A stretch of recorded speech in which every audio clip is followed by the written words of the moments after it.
I might be the first cuckold in the history of screwed-up matrimony to actually send his wife's lover a thank you card. Honestly, I really did. I'm almost never sick, but there was a particularly nasty strain of flu going around the office where I was working one Thursday morning, and I was showing the symptoms rather vocally.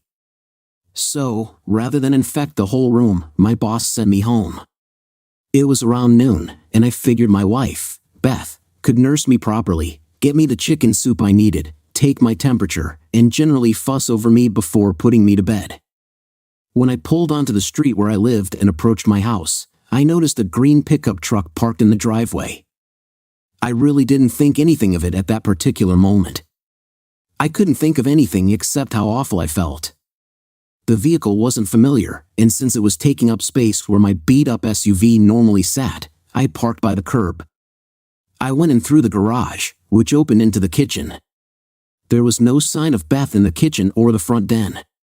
At that point, a queasy feeling unrelated to the flu began to build in my gut, especially when I approached the back of the house where our bedroom was located and began to hear the telltale sounds of sex. I tiptoed toward the door, which was cracked ever so slightly, and peeked in. Well, of course, I saw Beth on her hands and knees with some slim guy I'd never seen before kneeling behind her, screwing her for all he was worth. And was she ever loving it? "Oh God, screw me," she wailed. "Come on, give it to me." The man grunted incoherently. I was looking at them from behind, and they were so wrapped up in what they were doing that they didn't see the door crack open. My reaction was strange. Part of me obviously wanted to go in there and break up their party, but another part of me was just numb. I should say here and now that I was not aroused. When you love someone for as long as I loved Beth, the sight of that person cheating on you is not a turn-on if you're wired normally. And I was and always had been a person who took fidelity seriously. In the space of a heartbeat, the time it took Beth and her boyfriend to come violently, I had an epiphany, a moment of clarity when my future suddenly spread out before my eyes. I made a decision in that moment that my life was changing for the better. I took out my cell phone, pushed the door open, raised the phone with the camera mode on, and took about 4 really good pictures of the startled lovers. Having gotten visual evidence of my wife's adultery and that of her lover, I turned on my heel and walked briskly out of the house the same way I had entered. I stopped and grabbed a screwdriver on my way out of the garage, then casually used it to poke large holes in 2 of the tires on the asshole's truck. I know it was childish, but it was the least I could do. Then I got in my SUV and drove off, though not before jotting down the license plate number of the pickup. It was the first day of the rest of my life. As I drove more or less aimlessly, I thought about what I'd just seen and realized that it had been brewing for a long time. I had no idea how long Beth had been cheating on me, whether this guy was the first or just another in a string. It didn't matter because, truthfully, I didn't care. I guess at this point, a little background is in order. My name is Peter Thornhill, and at the time of this story, I was 48 years old and had been married to Beth for exactly half that time. At one point, we were passionately in love. Indeed, it was almost love at first sight. We met not long after I graduated from college and started with a major manufacturing company located in a mid-sized Midwestern city. I had been raised in western Nebraska, and I had hoped to find something closer to the mountains where I had camped just about every year as a kid. Beth was from the city where we had lived the entirety of our married life. I honestly can't pin down when my marriage turned. It was a very long, very slow decline that wouldn't have been noticeable to the outsider, but it was there, and I could sense it. Toward the end, we all have dreams, and mine was to live in the mountains and write the great American novel. I think Beth's big dream was simply to land a husband and raise a family there in her hometown. You know how dreams usually go, they fall apart on the rocky shores of reality. The reality for me was that I ended up stuck in this nondescript Midwestern burg, writing computer programs for the same company I'd started with after college. I got to a certain point on the corporate ladder and then got lost as more ambitious men and women passed me by. Part of my problem was that I wouldn't cut corners. I was a perfectionist where my work was concerned, and I didn't suffer fools who took the easy way out. Another part of my problem was that I became so good at my particular job that I was indispensable in that position. As a result, I got passed over for promotions, although I did receive regular raises and occasional bonuses. But the other part of my problem was that I had a fairly passive personality. I was content to go along to get along, and that extended to my marriage. Don't get me wrong, Beth was a nice-looking woman with dark brown hair and an ample figure, and I had always loved her. She never quite lost all of the weight she gained having our 2 children, but I still thought she was sexy. Apparently, so did someone else. We bought a house not long after we were married. It was in a decent neighborhood, but certainly not the high-rent district. The house was built in the 1960s, and some of the things in it hadn't been replaced in all that time. So we gradually replaced one appliance after another with no particular rhyme or reason. We were always fixing this and patching that. We always talked about buying something better, but after refinancing the mortgage as collateral for loans a couple of times, we found we had priced ourselves out of any chance of selling it. In other words, what it would have taken to pay off the loan and get something better was more than the house was really worth. We could have sold it for less to someone as a fixer-upper, but that still wouldn't have solved the problem of finding someplace better to live that we could afford. Then there was the problem with our children. 3 years into our marriage, we had a son, Jason. 4 years later, came a girl, Laura. These kids were the poster children for why adults in the animal kingdom sometimes eat their young. I tried to be a disciplinarian as much as I could, but Beth's idea of discipline was to give them whatever they wanted, and she refused to let me spank them for any infraction whatsoever. The consequences were pretty drastic. Jason was lazy, disrespectful, and slovenly. Laura was a neurotic nymphomaniac. They learned at an early age how to play Beth and me against each other to get what they wanted, and as a result, we lost control of them. By the time they became teenagers, Jason was about to lose his 6th minimum wage job since he barely graduated from high school. Seems employers like for their workers to show up on time and in reasonably presentable attire. They're funny that way. He was living in a dumpy old house in town with 3 of his slacker buddies, and I was pretty sure he was at the very least smoking pot and drinking a lot. Laura was about to flunk out of high school altogether because she couldn't keep the MP3 player out of her ears long enough to pay attention to anything in class. She was also dating some scuzzy college guy with tattoos all up and down both arms. Beth was a nurse who eventually decided she preferred working the night shift. On the days she worked, I would get home around 5:30, and sometimes we'd have dinner together before she left for work around 6:15. Due to our conflicting schedules, we began spending less time together, and our intimacy dwindled. We would connect physically once or twice a month, typically on a weekend afternoon when she was off. It was always okay, there's no such thing as bad intimacy, but it was fairly routine.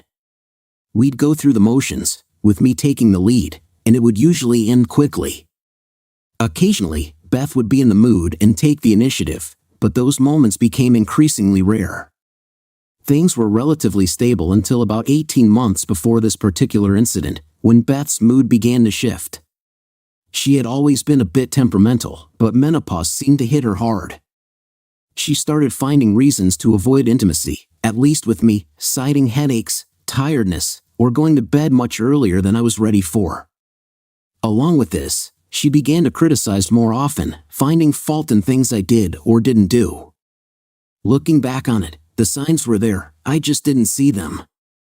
I'd sometimes call the house during the days when I knew Beth should have been up and around, and I'd get no answer. Sometimes she'd stop in for drinks with some coworkers at an all-night bar that catered to night shift workers. A few times, she'd come home on weekends when she'd worked and immediately start a load of laundry like she had something she wanted to wash before I could see it. Everything pointed to Beth's adultery, but like I said, it really didn't matter. So, let's review. I was stuck in a dead-end job in a nowhere town. I was living in a rundown house that was overpriced. My sex life was in the toilet. My witchy wife was cheating on me, and my children were budding delinquents. What would you do? Probably what I did. Actually, the very first thing I did was go to the walk-in clinic to see about my flu. I got a steroid shot and a prescription for an antibiotic. Feeling a little better, I went to Walmart to have my prescription filled and to buy some things I needed, toiletries, a hot plate, a small pot, some soup, and sodas. Then I drove all the way across town and got a motel room. I had stopped at the bank on my way to Walmart and withdrawn some cash to pay for a place to stay for a couple of days. Once I got settled in, I sat down and wrote out a game plan for the next few days while I heated a can of soup. I ate as much as I could, put the rest in the mini refrigerator, crawled into bed, and crashed. It was dark when I awoke, and I was a little disoriented until I remembered where I was and why I was there. I was still weak from the flu and, really, I was too dazed by my illness and the shock of seeing Beth like that to fully absorb what had happened. I heated up what was left of the soup, drank a Sprite, and watched a football game on TV before going back to bed. I did check my cell phone and saw a dozen calls from Beth. I smiled grimly at that. Let her sweat, I thought. I woke up the next morning feeling quite a bit better. The first thing I did was call the office to tell them I wasn't going to be into work. My boss's secretary answered the phone, and after I explained why I was calling, she told me that Beth had called all afternoon looking for me. She did she? I said. If she calls today, and I imagine she will, just tell her I've called in sick and won't be in today. That'll at least get her off your back. Pete, where are you? She asked. Let me put it this way and see if you can figure it out, I said. I'm not at my house. Okay then, she said, and I hung up. I had made it very plain that I no longer had a home. I had thought a lot about my course of action, and the more I thought about it, the better I liked it. I really couldn't be mad at Beth. It was pretty obvious that she didn't want to be married to me any longer. For some reason, she wanted something I couldn't give her, whatever that was, and I wasn't going to hold her back from whatever it was that she wanted. She wanted to screw other men? Fine, I'd give her the freedom to do so and free myself in the process. But I still had some work to do. There were going to be consequences for both Beth and her lover. Nothing terribly drastic, but consequences nonetheless. The first thing I did was call the motor vehicle department to inquire about buying a pickup truck. I'd lost the owner's phone number, but I had the license plate number, as well as the make, model, and color of the truck. The friendly woman on the other end of the line cheerfully gave me the man's name and address. My next move was to call a friend of mine who was a lawyer and get the name of the best divorce attorney in town. I called that worthy, a lady, as it happened, and scheduled an appointment for 1 o'clock that afternoon.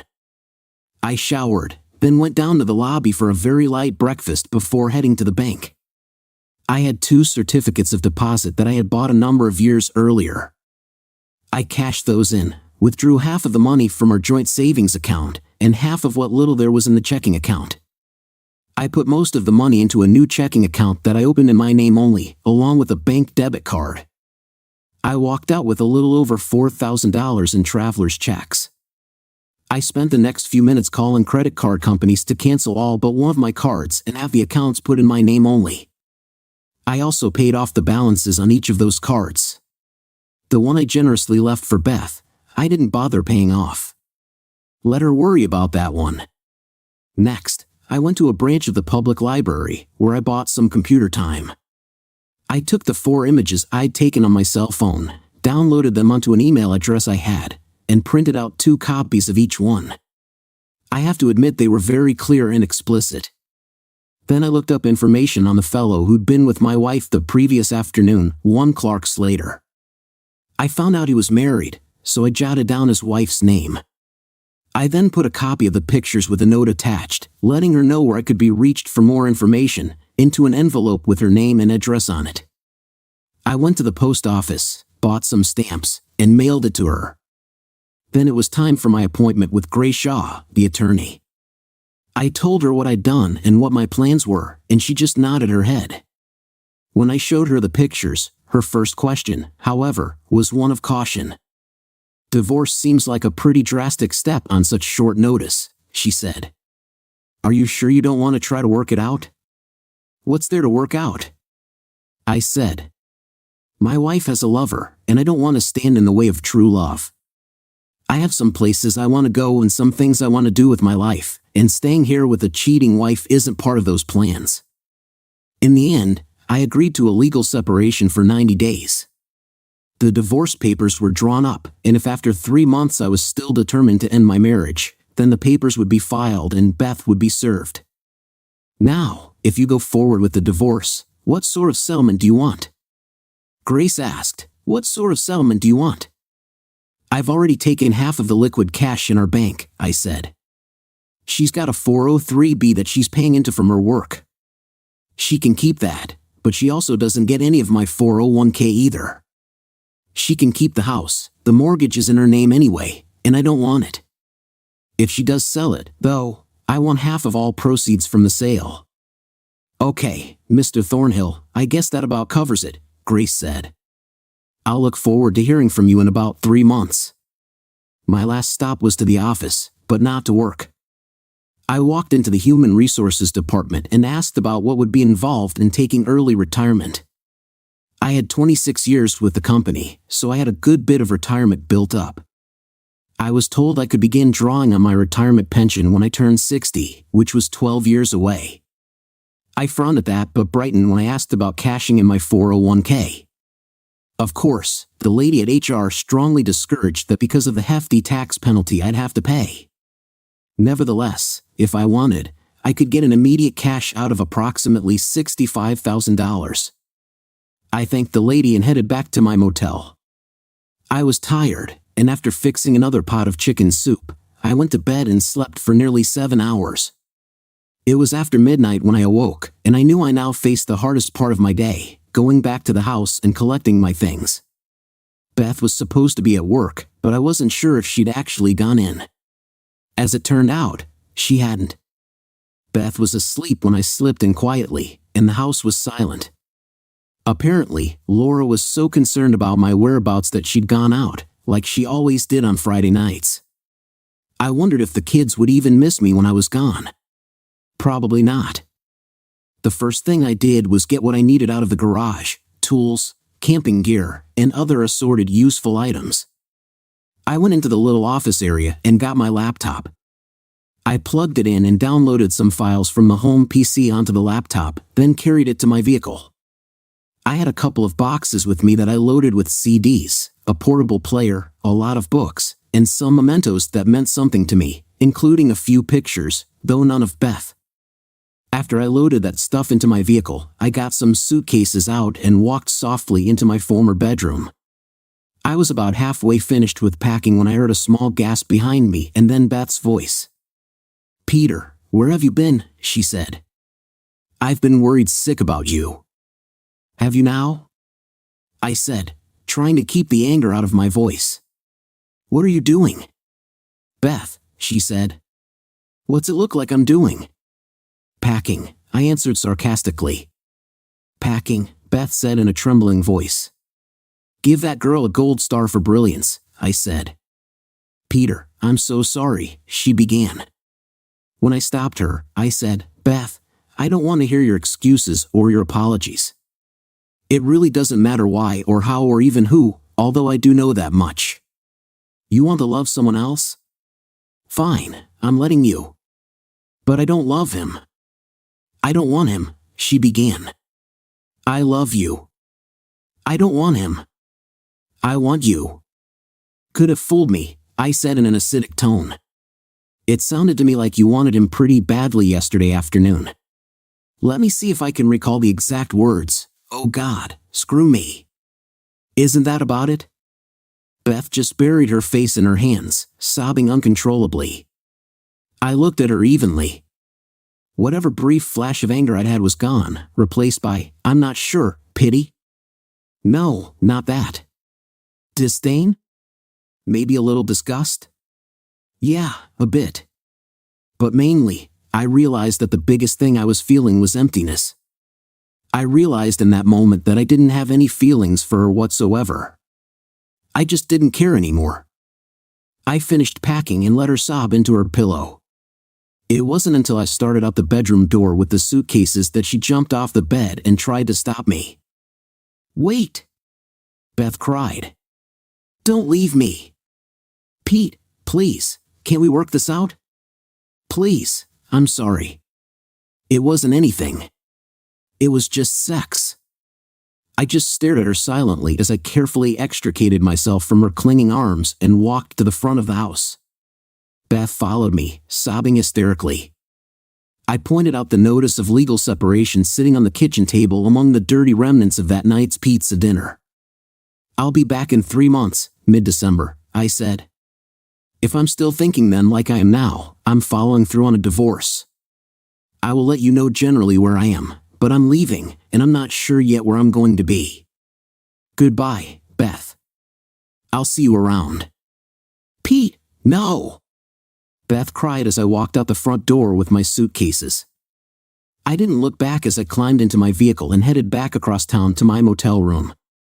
The next day was Saturday, so I slept in. When I got going, I packed up what I had in the motel room and checked out.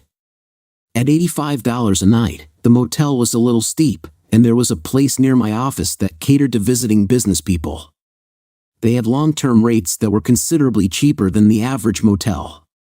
For approximately $45 a night, I rented a clean room for 2 weeks that had a nice little kitchenette, internet, cable access, and a large television with pay-per-view porn movies, if I was so inclined.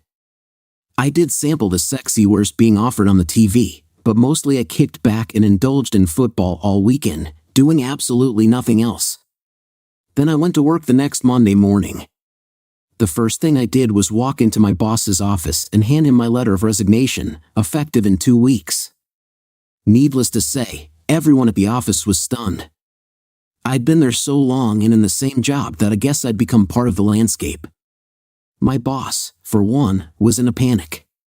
He spent the whole 2 weeks trying to talk me out of retiring, but I was adamant. On Tuesday of the first week, I got a call from my daughter.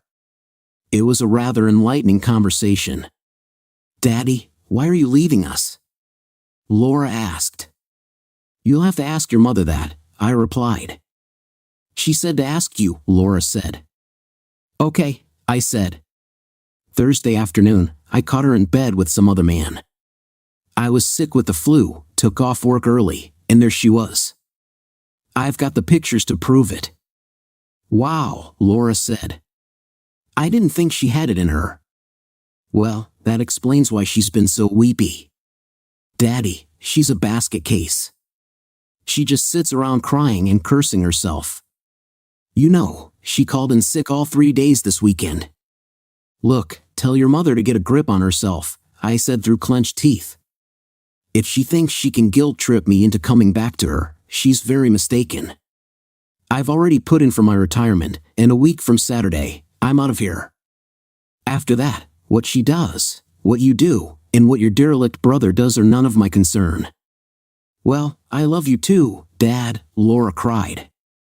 "Hey, you never gave a flying fig about me before. Now, why should you start now?" I said. "You're just afraid the gravy train's fixing to roll out of the station." "That's not true," Laura said a little pensively. "I need you.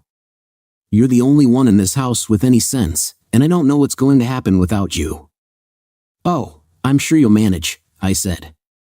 "Look, Laura, I'm sorry about what I said. That was mean of me. I'll be in touch, and I'll be home for Christmas, okay?" "I love you, really," she said. "I know, Daddy," she said with a sniffle. "I love you too." Jason never did call. I had a pretty busy 2 weeks. Beth tried to call any number of times, but after I hung up on her a few times, she got the message that I didn't want to talk to her. Her friends from work tried to get me to at least see her, but I refused and I said so in pretty harsh terms. It turns out Clark Slater was a nurse up in the unit where Beth worked, and they'd been seeing each other for about 6 months. Most everyone I talked to said they thought he was the only one she'd stepped out on me with, but they didn't know for sure. I very pointedly told all of them how much I appreciated them telling me what my wife was doing behind my back. They didn't have much to say after that. I got a call in the middle of the first week from Clark Slater's wife. Apparently, Beth wasn't the first nurse, married or otherwise, he'd been able to tap, but Beth was going to be the last, at least while he was her husband. I had finally given her the solid proof she needed to show him the door. Funny, but I never heard from Clark either, about Beth or his ruined tires. I had an awful lot to do before I left my work behind. I had to train someone who could handle my job until they hired a full-time replacement. I had to get my 12-year-old vehicle serviced. I had to scout around for a broker who could set up my 401k in a private account, and I had to get with HR about my severance pay and cashing in my remaining sick time. I spent most of my downtime watching TV, fooling around on my laptop, or shopping for things I would need when I left town. I also visited a few of my friends, all of whom expressed their disbelief that Beth really would cheat on me. All too soon, the second Friday arrived, my last day of work, and with it came a little sense of regret. I had put in 26 years at that company, and I'd made a lot of friends there. At lunch that day, my boss called our department together, and we had a little retirement party.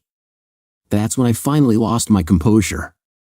I was trying to give a thank you speech when I suddenly broke down and cried, the first time I'd cried over anything in years. I wept both because I was leaving and because of the circumstances that had driven me to my decision to retire. I had kept myself so busy over the previous 2 weeks that I hadn't given myself a chance to let out the emotions over Beth's cheating, and seeing my colleagues gathered in my honor was just too much for me to overcome. But I got over it pretty quickly, especially when Marcy Glover came over to me and invited me to an after-work gathering with a few of them at Chili's. Of course, I said yes, even though I made it clear that I don't drink. Marcy was a fellow computer geek, but she was a damn good-looking geek. She was in her early 30s, a tall blonde divorcee with a 10-year-old daughter who was spending the weekend with her father. As she told me that, she gave me a very smoky look. I'll admit that kind of confused me. I mean, I'm not bad looking. In fact, I look considerably younger than my years, but a stud muffin I'm not, or at least I didn't think I was. I'm a little shorter than average, about 5 feet 9 inches, I wear glasses, I have a little bit of a belly, and while I'm no weakling, I'm no fitness freak either. But I was about to find out that I had more sex appeal than I'd ever imagined. There was a group of 7, 3 women and 2 men, besides Marcy and myself, and for once in my life, I was the man of the hour. We sat for several hours drinking beer, well, I had tea, and told stories about the plant, the town, and each other. In the midst of the festivities, we also took time to have dinner.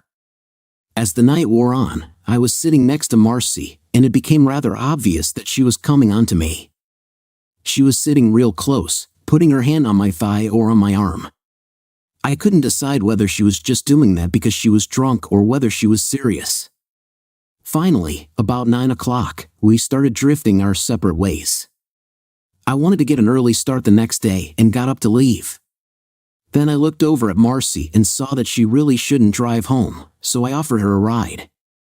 After getting hugs and handshakes wishing me well, I walked Marcy out to my car. When we got in, she moved in real close to me, put her hand on my thigh, and gave me a penetrating look.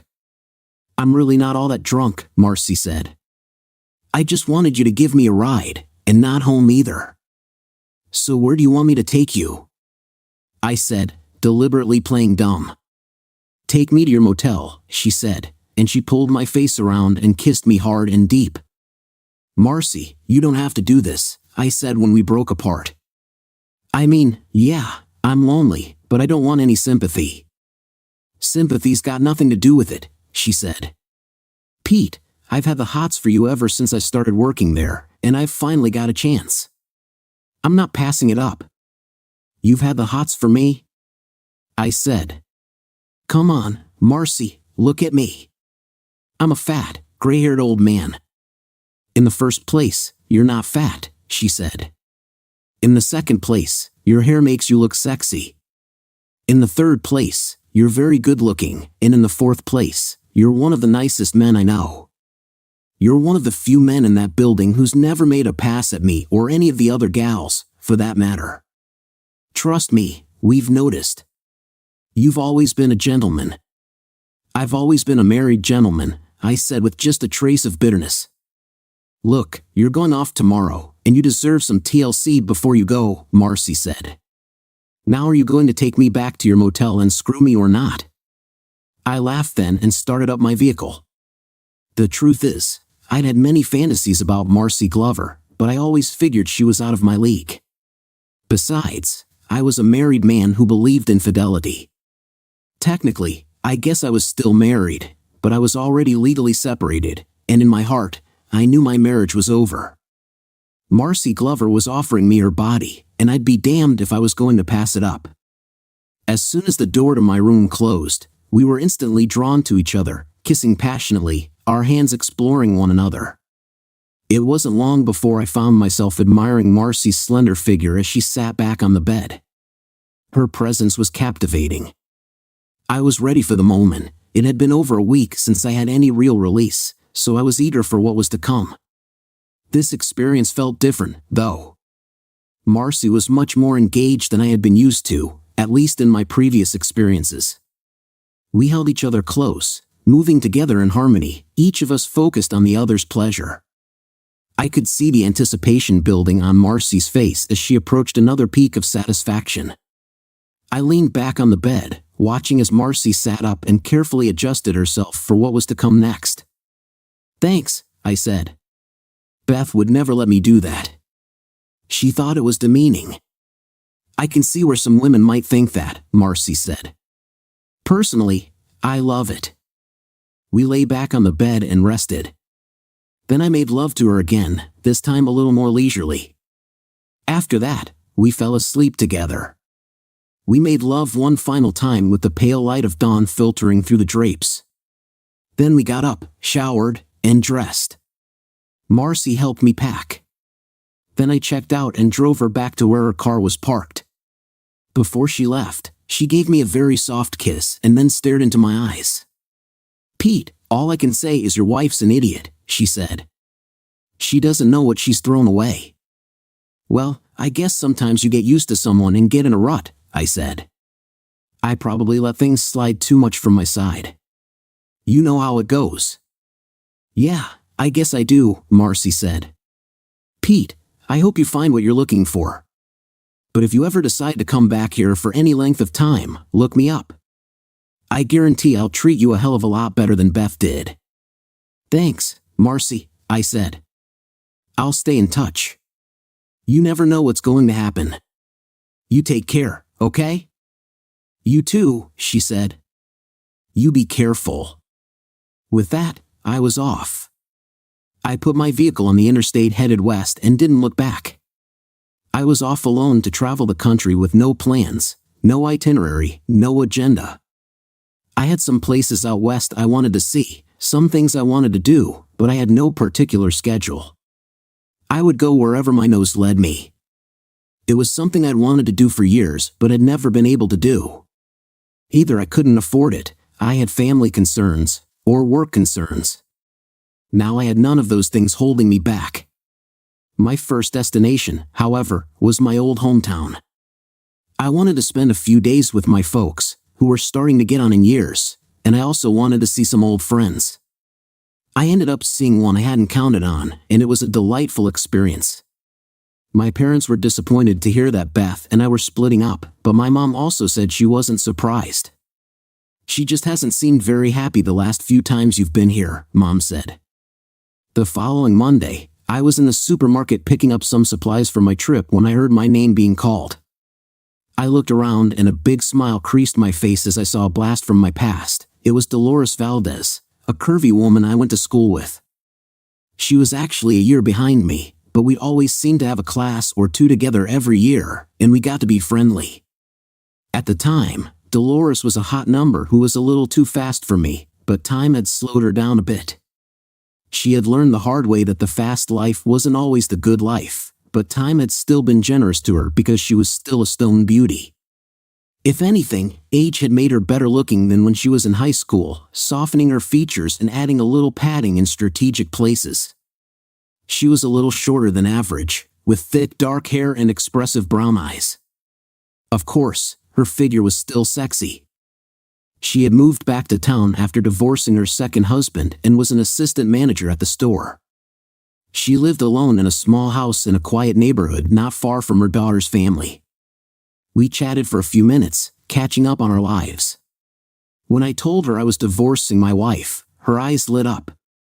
"I'm off tomorrow," she said in an inviting tone. "How would you like to have dinner with me?" I'd love to, I said. Any place in particular? How about my place, she said. It's been a while since I fixed dinner for a man, especially an old friend like you. I arrived at Dolores's place about 7 the next night to find her dressed in a tight red dress with spaghetti straps and her face quite tastefully made up. My younger brother, who lives nearby, had given me a Viagra pill when I told him who I was seeing. He said I was going to need it, and it looked like he was right. I entered her small but tidy little house and was greeted by the aroma of enchiladas cooking in the oven and other assorted Mexican treats being prepared for dinner. I was about to discover that Dolores was a terrific cook, but I also learned that she was a skilled conversationalist. While waiting for dinner to finish cooking, we sat in her living room, real close, and got caught up with each other's lives. She was very understanding about what had happened to me and also about what had happened to Beth. Dolores had wrecked her first marriage by cheating, but her second marriage had fallen apart because her husband was cheating. So she was able to give me insights from both sides of the fence. It didn't make me feel any better about it, but it did help. Dinner was something special: enchiladas, tostadas, rice, and the best flan I'd ever tasted in my life. How do you stay as slim as you do when you cook like this? I asked as I pushed my bloated belly away from the table. Oh, I only cook like this on special occasions, Dolores said with a laugh. If I ate like this every day, I'd be as wide as I am tall. We retired to the front room then and sat real close on the couch again. We talked for a bit, getting around to why she'd invited me over that night. Because I wanted to do something I never got a chance to do when we were in high school, she said. You were always so nice, so cute, so sexy, but I knew I could never have you then. Mama and Papa wouldn't have approved of me dating a white boy. You know, it's very ironic, very sad. They had no problem with me being with all these cholos and gangbangers as long as they were Mexican, but a nice white boy? Forget it. But you don't have that problem now, do you? I said as I brought my face real close to hers. We kissed then, and I lost myself in her full lips and active tongue. Dolores was acting like a hungry woman, a woman who hadn't had any in a while, which amused me. She got a little teary when I asked her how long it had been since she had a man. Too long, she said. When I came back here, I made a vow that I wasn't going to let my past trip me into stupid relationships, but memories die hard in a small town. If I had $5 for every time I've been propositioned in the past year by somebody I went to school with, I wouldn't have to work. That's why this is so special for me. You never looked down on me back in the old days, and you'd have never made an improper advance if I hadn't invited you here. I know you wouldn't. Doesn't mean I wouldn't have thought it, I said with a chuckle. Believe me, Dolores, I had a lot of fantasies in high school, imagining myself with you. For some reason, that just melted her. She whispered something in Spanish and then was all over me, kissing me deeply and working her hands over my body. She quickly got my sweater off and the t-shirt I had under it, then attacked my pants. In no time at all, I found myself on her sofa, and Dolores was standing in front of me, unzipping her dress. As it slipped to the floor, I couldn't help but admire her.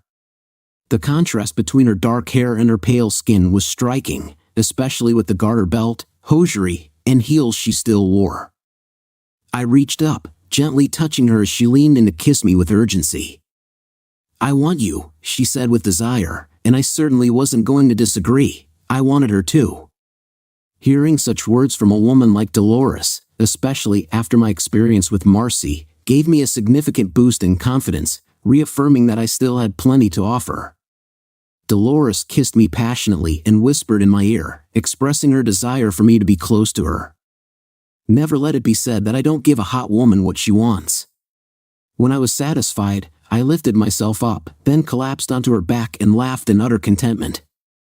That moment was the first time I thought about thanking Clark Slater for setting the events in motion that had led me to that point. Thanks to Clark and his tawdry affair with my wife, I was free from my comfortable but boring life in a nowhere town, an increasingly loveless marriage, a chaotic family life in a decaying house, and a job that had long ceased to challenge me in a large corporation where I was lost in the shuffle. I was free to go anywhere, do anything, and be with anyone I wanted. I couldn't have done that with a clear conscience had I not caught my wife and her lover in the act of adultery.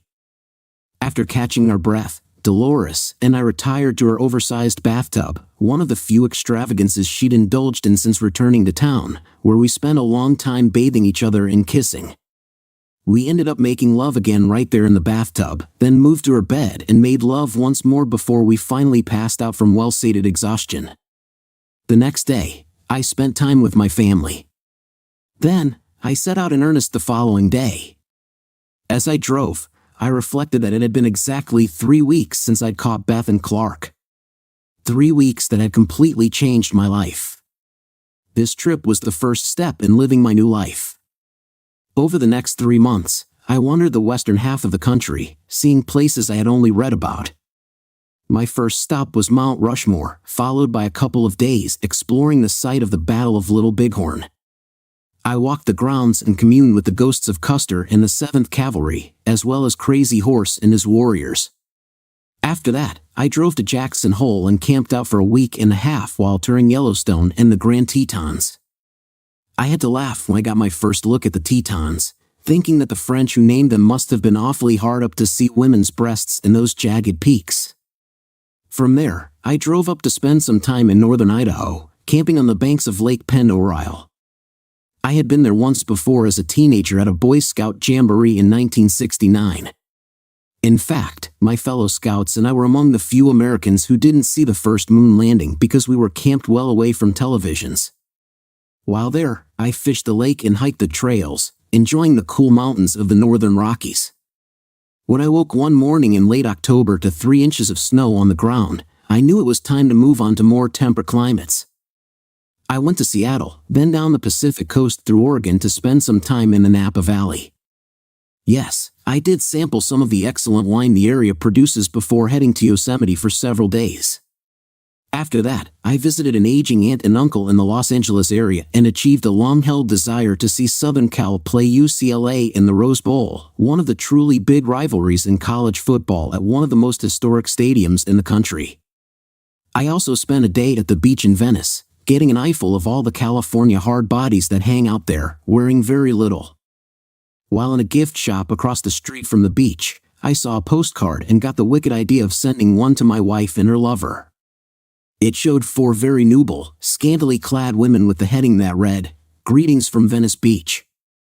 I wrote a note on each one, thanking them for screwing around on me so I could take this trip, then sent one to the house for Beth and one to the hospital for Clark.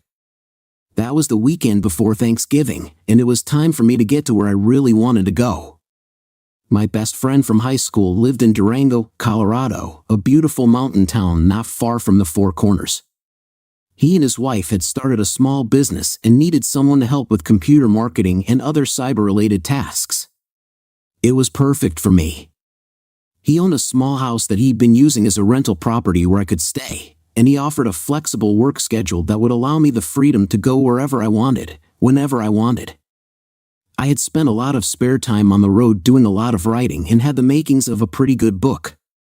I simply wrote about myself, my trip, and why I was doing it, along with other pertinent reflections.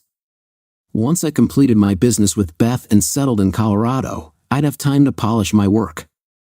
It was all about the changes in a middle-aged life as a result of one disastrous event. I didn't know it that Monday when I headed east toward Colorado, but my life was about to change again in a completely unexpected way. I had been in Durango a couple of days when Chris, my friend Kyle's wife, announced that she had invited a friend of hers over to share Thanksgiving dinner with us. This woman lived alone, Chris said, and didn't socialize much, but Chris hated the thought of someone being alone on Thanksgiving, so she had extended the invitation, and it had been accepted. Funny how life pivots on little decisions like that. Maybe I would have met Maureen McDermott anyway once I moved to Durango, but who knows what might have happened in the interim. Perhaps she'd have decided to move on, or maybe someone else would have swooped in and swept her off her feet. I don't know. All I do know is that when Maureen walked through the door of Kyle and Chris's house, my stomach did a shimmy, and before the day was out, I was determined to make her mine. Maureen was a woman in her mid-30s, quite tall at nearly 6 feet, slender but not bony. She had a pale complexion peppered with freckles, flaming red hair cut very short, and soft green eyes that were an enchanting blend of mischief and sadness. When she spoke, it sounded like a symphony of leprechauns.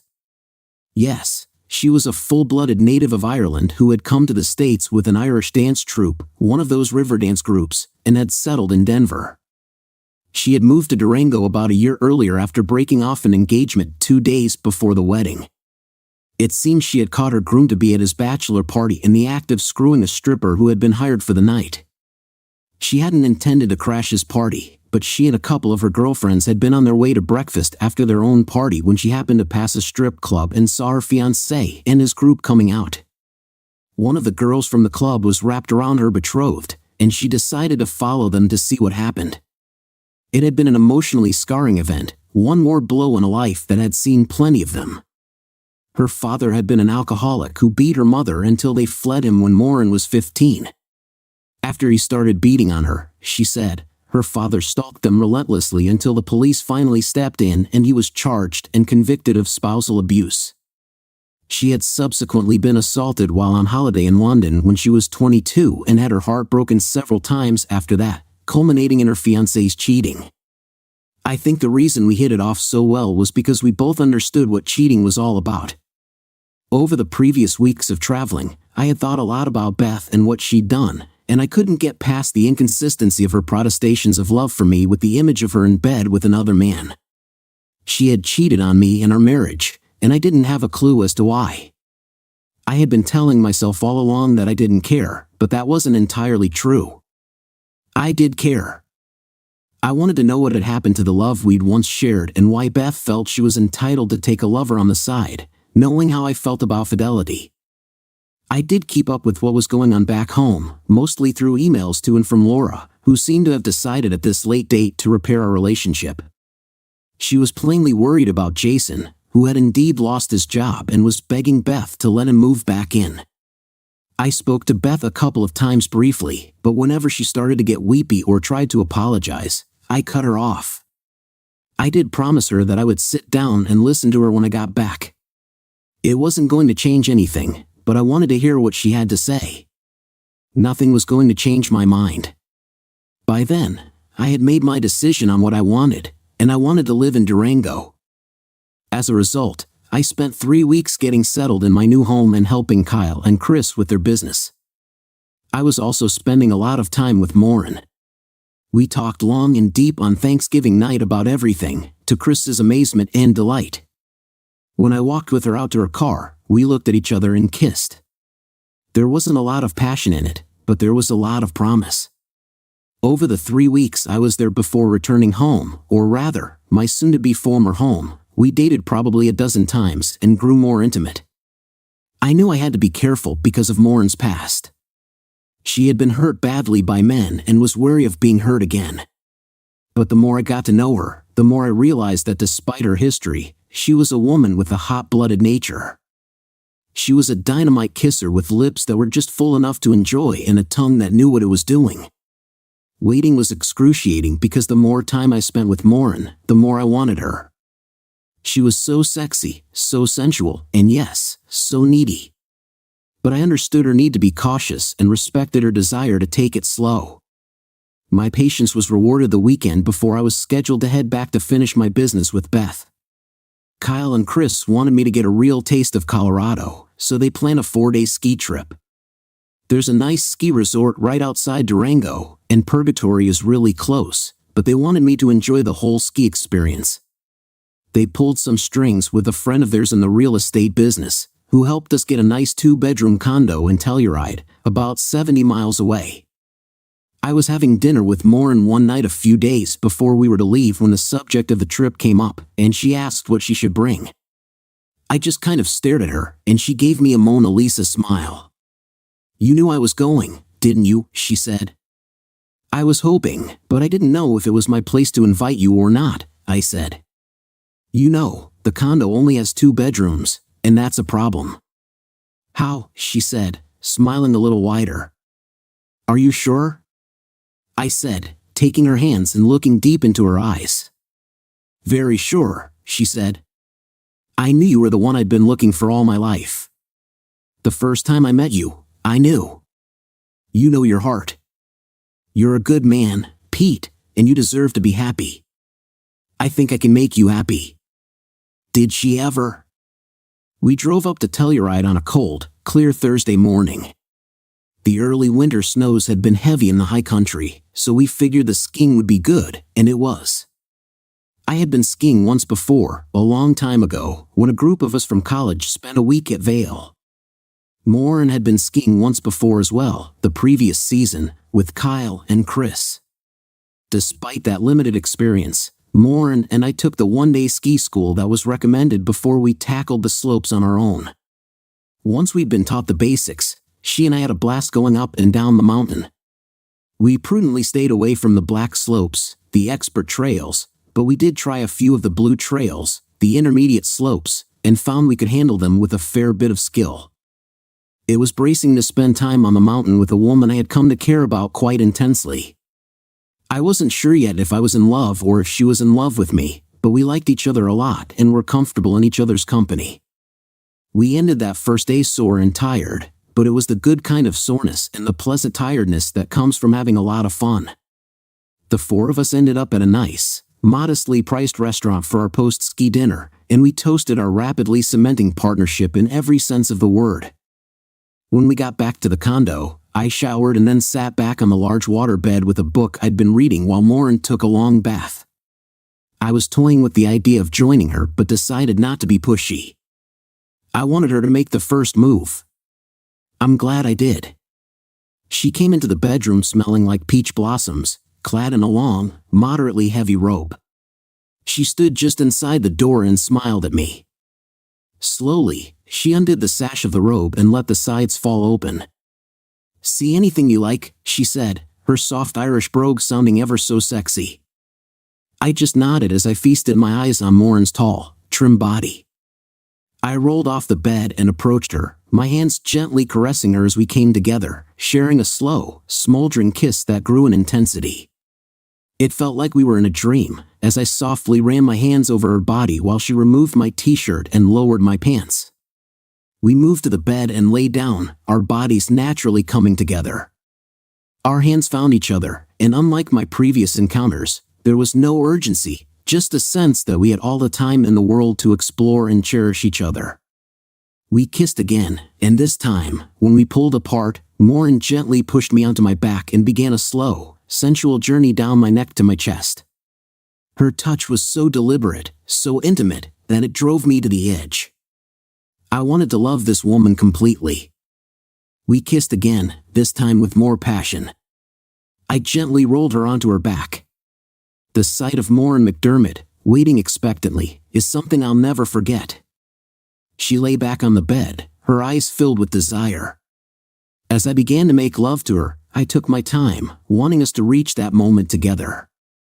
We clung to each other, kissing wildly, and it felt like we would never stop. But eventually, we did, and we slumped together in contented exhaustion, letting out a collective sigh. Morin and I laughed softly, contentedly, as we slowly drifted down from the orgasmic clouds. We held each other and slowly drifted off to sleep, spending the first of what I hoped would be thousands of nights together. The whole trip went like that. We tried just about every non-black slope on the mountain, explored the shops and cafes of downtown Telluride, and made love every night after we got back to the condo. By the time we returned to Durango, we knew it was love. On the Tuesday before Christmas, I packed my SUV with a few suitcases and presents for everyone, then headed back east for a few weeks. I went by way of my folks' house but didn't linger. I did visit Dolores to give her a present, but I didn't sleep with her. I told her I'd found someone in Colorado that I wanted to commit to, and she smiled as she said she understood. "I'd have expected nothing less from you," she said. Marcy Glover was much the same way. When I got back to town and called her up for dinner, "I knew it wouldn't take long for someone to find you," she said. "You're too good a man to stay single very long. I'm glad you're happy." I did not stay at the house when I went back. It wasn't home anymore, and I didn't want to give Beth any illusions. I did visit quite a bit, and it was cordial enough, but she and I avoided the elephant in the room until after Christmas. It actually wasn't a bad Christmas. Jason had convinced Beth to let him move back home, but she finally grew a backbone where he was concerned. He could stay, but he had to pull his weight around the house. He'd come dangerously close to some serious drug trouble when he was living with his buddies, and apparently, it had scared some sense into him because he was talking seriously about entering a rehab program. Laura had really taken my departure as a warning shot. She ditched the scuzzy boyfriend and was taking more interest in school, figuring out, as I had told her repeatedly in our email exchanges, that without at least a high school diploma, her odds of getting anywhere in life were about nil. She had gotten a part-time job at a youth-oriented novelty shop in the mall, where her quirky dress and hipster attitude were put to good use. The day after Christmas, Laura was at work, and I gave Jason $50 and told him to go have fun at the mall. Beth and I had serious business to discuss and needed to be alone. I brought the divorce petition that I'd gotten from Grace Shaw and set it on the coffee table in the front room. Beth just stared at it with sad eyes brimming with tears. "I guess you've made your decision," she said. "I have," I replied, "but I think I deserve some answers first. Why did you cheat on me, Beth? I know we had problems in our marriage, but if you'd been open about it, we might have worked through those problems." "I don't know," she said. "I guess I expected you to fight for me, fight for our marriage. If there was a competitor for my affections, I thought you'd do what you had to do. It just went too far. I was drinking a lot during that time, but that's no excuse. I let it happen, thinking that I could, I don't know, have this little fling and get that itch out of my system. I really didn't think you'd give up on us that easily. What was there to fight for?" I said softly. "You were bitching all the time. Jason was one step away from jail. Laura was a teenage mother waiting to happen. The house was a wreck. Work was boring. And then you started cheating on me. Honestly, what was there to fight for? And that still doesn't answer the question of why you decided to screw another man behind my back and then kept unscrewing him for 6 months. That's something I just can't get my mind around." "A new experience," Beth said. "It was a jolt of excitement in a boring life.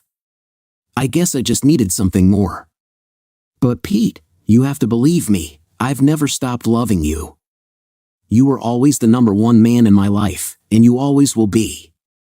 "I don't doubt that," I said, "although I'm having some trouble believing you loved me when you were entertaining Clark, especially when you were finding excuses not to have sex with me. I may have been the number one man in your life, like you say, but you were still paying a lot of attention to number two." "I'm so sorry about all of that," she said in a very small voice. "I guess I lost track of what was really important." "So, do you hate me then?" "No, of course not," I said. "We had 24 years together, and a lot of them were good years. You're the mother of my children, bless their hearts, and I think, in the main, you're a decent person who got confused and made a costly mistake. No, I don't hate you, Beth, but I don't love you anymore. That died the day I walked in on you and your lover. Maybe we just drifted apart, and Clark saw an opening. Actually, I owe you my thanks.